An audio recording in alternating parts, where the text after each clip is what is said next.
विधानसभा के बजट सत्र के बीच कैबिनेट बैठक हुई और कई सारे एजेंडों पर मुहर लगी है। लेकिन कौन कौन से एजेंडे हैं और किन किन बातों को आगे बढ़ाया जा रहा है, हम जरा आपको विस्तार से बताते हैं। लेकिन उससे पहले नमस्कार, न्यूज़ देख रहे हैं आप और मैं हूं सानिया आपके साथ।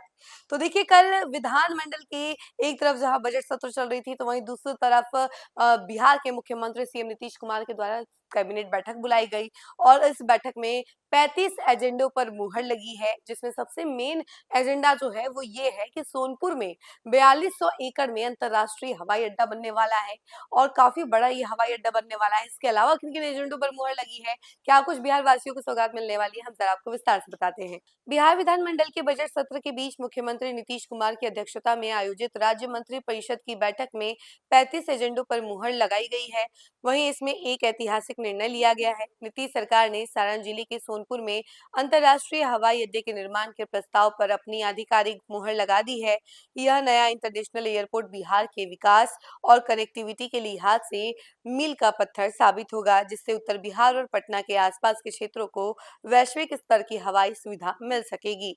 इस महत्वाकांक्षी परियोजना के लिए सरकार ने भूमि और बुनियादी ढांचे का व्यापक खाका तैयार किया है। कैबिनेट के निर्णय के अनुसार यह अंतर्राष्ट्रीय हवाई अड्डा कुल 4200 एकड़ की विशाल भूमि पर विकसित किया जाएगा।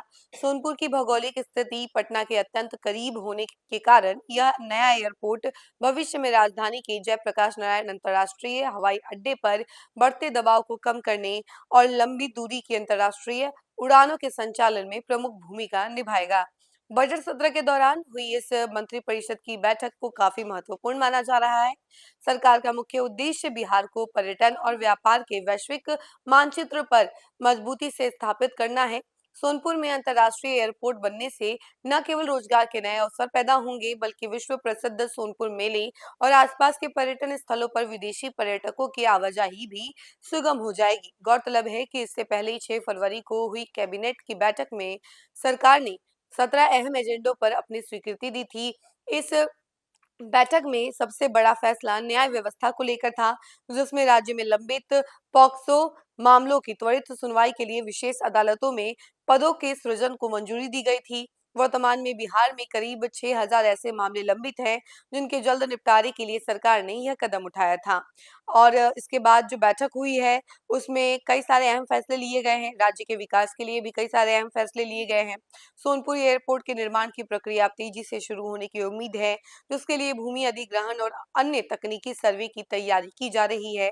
नीतीश सरकार के इस कदम को आगामी चुनावों और राज्य के आधारभूत संरचना को मजबूत करने की दिशा में एक मास्टर स्ट्रोक के रूप में देखा जाता है। देखा आपने कि कल कितनी बड़ी मीटिंग हुई, नीतीश कैबिनेट की मीटिंग हुई और इसमें 35 एजेंडों पर मुहर लगी। उसके बाद ये सारे एजेंडे जो हैं, आपको बता दें कि बिहार के विकास के लिए मेन और काफी ज्यादा इंपॉर्टेंट माने जा रहे हैं। और ऊपर से एक तरफ जहां बजट सत्र चल रहा था, तो वहीं उस बीच ये कैबिनेट बैठक ऐसे भी महत्वपूर्ण माना जा रहा है, क्योंकि बजट सत्र में पहले ही काफी ज्यादा हो हंगामा हो रहा है। इसी बीच अब बिहार के विकास को लेकर एजेंडों पर मुहर लगाना एक तरीके से नीति भी है और आगे जाकर ये बिहार को डेवलप करने में सबसे ज्यादा सहायक माना जाता है। देखिए क्या कुछ अब आगे होता है, लेकिन फिलहाल जो खबर सामने आ रही है वो हमने आपको बताई है। इस खबर में फिलहाल के लिए इतना ही। ऐसी तमाम अपडेट के लिए जुड़े रहे हमसे और देखते रहे न्यूज़। धन्यवाद।